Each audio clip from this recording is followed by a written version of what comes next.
जय Shri Radhe Krishna. I hope आप सब लोग बहुत अच्छे होंगे। चलिए अब हम अपने 5वें अध्याय की चर्चा को आगे बढ़ाते हुए अब हम देखते हैं कि श्री कृष्ण अर्जुन से क्या कह रहे हैं। तो भगवान क्या कहते हैं, भगवान ने 2 मार्ग अर्जुन को दे दिए, हमें और आपको सबको 2 मार्ग दे दिए, एक तो संन्यासी योग का, दूसरा निष्काम कर्मयोग का। तो भगवान यहाँ क्या कह रहे हैं कि आप चाहे निष्काम कर्मयोग से जाओ या संन्यासी योग से जाओ, आपकी स्थिति कहाँ होगी, आप आगे जाओगे तो आप कहाँ पहुँचोगे कि आप सब में समभाव देखने लगोगे। तो भगवान यहाँ कह रहे हैं कि चाहे हाथी हो, कुत्ता हो, चाहे चांडाल हो और चाहे कोई पंडित हो, हम सब उस क्या स्थिति होती है जो इस योग का पालन करता है, जो संन्यास योग पे या निष्काम कर्म योग पे चलता है, उसकी क्या स्थिति होती है कि वो सब में एक भाव देखता है। तो हम क्या कहते हैं, हमारे सामने अगर कोई कुत्ता हो और कोई हाथी हो और चंडाल हो और कोई इंसान हो, तो वहाँ पर हम सब में अलग अलग भाव देखते हैं।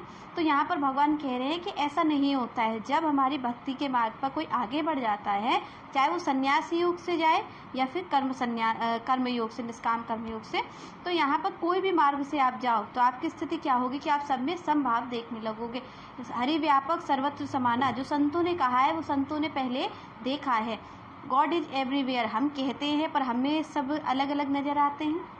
हम सबको एक भाव से तो अभी नहीं देख पाते। हमें ये पता है कि ये हाथी है, ये चींटी है, ये कुत्ता है, ये इंसान है, ये पंडित है, ये छोटा है, ये बड़ा है, सारी चीज़ें हमें पता रहती हैं। तो भगवान क्या कहने कि जब आपकी भक्ति सुदृढ़ होगी, जब आप निष्काम कर्मयोग पर जा करके आप आगे बढ़ोगे, तो आपको क्या स्थिति प्राप्त होगी कि आपको सब में समभाव दिखने लग जाएगा। तो भगवान कहते हैं कि यहाँ पर फिर आप परमात्मा में ऐसे लीन हो जाते हो कि आपको सब कुछ परमात्मा ही नज़र आता है। तो ये स्थिति कब होगी, जब निष्काम कर्मयोग से हम धीरे धीरे अपने को साधते जाएंगे। और साधने के बाद क्या स्थिति होगी कि हम सारे लोग जो भी है वो सब हम क्या देखेंगे कि हरि व्यापक सर्वत्र समाना, के हरि हर जगह व्यापक है, हर चीज़ में हमें हरि का दर्शन होगा। हम जिसको भी देखेंगे उसमें हमें भगवान के दर्शन होंगे। तो यहाँ पर भगवान कह रहे हैं कि ये स्थिति होती है जब कोई इस मार्ग पर आगे बढ़ जाता है। तो अर्जुन तू सब चीज़ों को त्याग, तो यहाँ पर मोह को त्याग दे, ममता रहित होकर के, स्वार्थ रहित होकर के केवल युद्ध कर। निष्काम कर्मयोग पर जाकर के भगवान क्या बता रहे हैं कि इस स्थिति को अर्जुन तू प्राप्त करेगा, तुझे सब कुछ सच्चिदानंद में ही नजर आएगा, इसमें कुछ और नजर ही नहीं आएगा।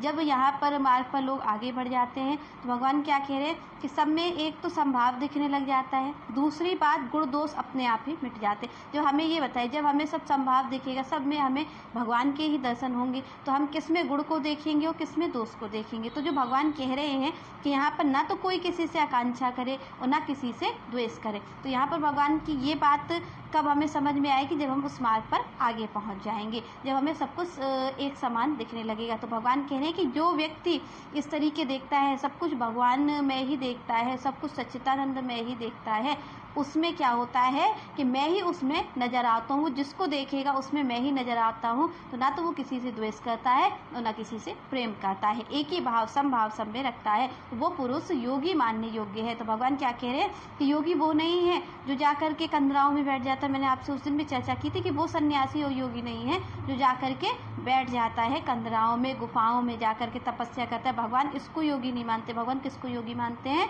जो चाहे सन्यासी योग की ओर चले और चाहे निष्काम कर्मयोग की ओर चले, जो कर्मों को साधता हुआ। भगवान कह रहे हैं कि ये युद्ध भूमि है, ये युद्ध भूमि भगवान ने क्यों चुनी, युद्ध भूमि इसलिए चुनी क्योंकि हम भी तो इसी संसार में हैं और संसार में युद्ध होता ही है। हम बाहर रहे तो भी हम युद्ध किसी ना किसी से कर रहे हैं, अंदर रहे तो हमारा मन में अंदर युद्ध होता ही रहता है। हम मन से कोई ना कोई चीज़ पर हमारी बात होती ही रहती है, क्योंकि मन सही कार्यों की ओर हमें कहता है करने के लिए और हमारे कुछ कार्यों को हम गलत करते हैं। तो क्या कहते हैं कि आत्मा हमारी कहती है कि इस कार्य को मत करिए और मन कहता है इस कार्य को करेंगे। तो यहाँ पर क्या होता है कि धर्म और धर्म दोनों एक साथ खड़े, हमारे अंदर ही युद्ध हो रहा है। युद्ध कब होता है, जब 2 लोग होते हैं। तो यहाँ पर आप देखिए, आपकी आत्मा कहती है इस कार्य को नहीं करना है और मन आपका कहता है इस कार्य को करना है। तो यहाँ पर क्या होता है कि धर्म धर्म दोनों हैं। तो यहाँ पर अंदर भी युद्ध चल रहा है और बाहर तो हमारा युद्ध होता ही है कि आप सही हो, हम गलत है, या हम गलत है, आप सही हो। तो ये चीज़ तो भगवान ने इसीलिए रणभूमि को चुना, जिससे कि रणभूमि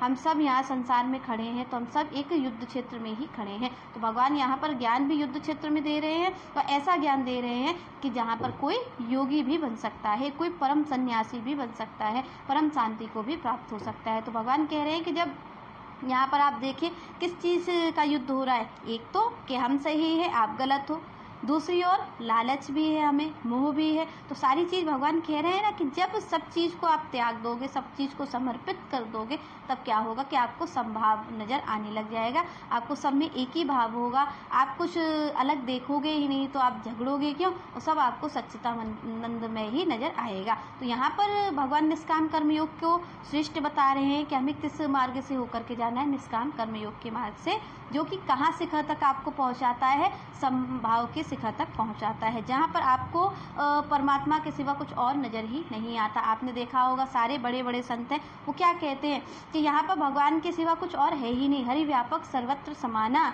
और प्रेम से प्रकट भये हम जाना। तो यहाँ पर क्या कहते हैं संत कि हरि तो व्यापक है, पर किससे प्रकट होगा, प्रेम से प्रकट होगा। जब हम भक्ति मार्ग पर चलेंगे, कल भी मैंने आपसे चर्चा की थी भक्ति मार्ग के, तो जब हम भक्ति मार्ग पर चलेंगे तब भगवान हमें समझ में आएंगे, जब भगवान हमें समझ में आएंगे तब उनमें हम पूर्ण समर्पित हो पाएंगे, और जब हम समर्पित होंगे तब हमें निष्काम बुद्धि आएगी। निष्काम जब हम कार्य करने को सोचेंगे, सबसे पहले निष्काम कार्य कहाँ से होंगे, मन से ही होंगे। तो यहाँ पर निष्काम कब होगा मन हमारा, कब निष्काम की ओर आगे बढ़ेगा, जब हम भगवान को पूर्ण समर्पित होंगे।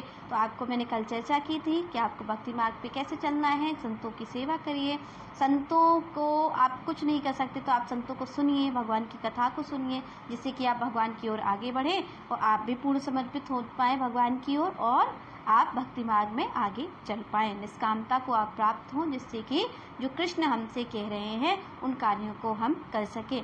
इन चीज़ों पर आप विचार करिएगा कि भगवान क्या कह रहे हैं, और यहाँ पर किस चीज़ की आगे जाकर के आपको भगवान श्री कृष्ण कह रहे हैं। यहाँ पर आप क्या होगा, निष्कामता को आप ऐसे प्राप्त होगे, आप इस मार्ग से ऐसे जाओगे कि आपको सब कुछ परमात्मा ही नज़र आएगा, कुछ और सृष्टि में आपको नज़र नहीं आएगा। तो श्री कृष्ण यहाँ अर्जुन से यही कह रहे हैं कि जब सब कुछ एक नज़र आएगा तो आपको कैसे पता चलेगा कि ये हमारे अपने हैं, क्योंकि सब में परमात्मा ही है। तो यहाँ पर आप किससे लड़ रहे हो, किससे नहीं लड़ रहे हो, तो ये आपको सब संभाव नज़र आएगा। वहाँ पर युद्ध की स्थिति नहीं होगी, वहाँ पर सब कुछ कृष्ण में नज़र आएगा। तो आप इस पर विचार करिएगा।